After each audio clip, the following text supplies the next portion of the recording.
right, let's look at graphing work. So if we have a constant force, that means that the work is going to equal the force parallel times the displacement. However, if our work is the result of a changing force, we're going to have to look at the area under a force first position graph. Now, wind is a good example of this. Well, a spring is a great example because as I pull that spring, the further I pull it, the stronger I have to pull it. And the idea is that the more I pull it, the harder I have to push. And so I'm pushing for a harder force for that distance than I did to stretch it this distance.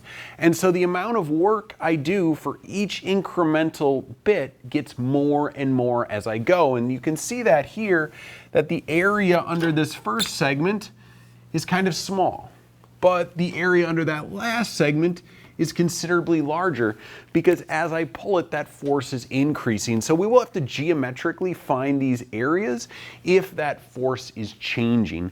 Now, as you're going to see later on, we can also just generate an equation to describe this as well. All right, and don't forget, work can be positive or negative. So if it's above the axis, it's positive. Below the axis, it's negative.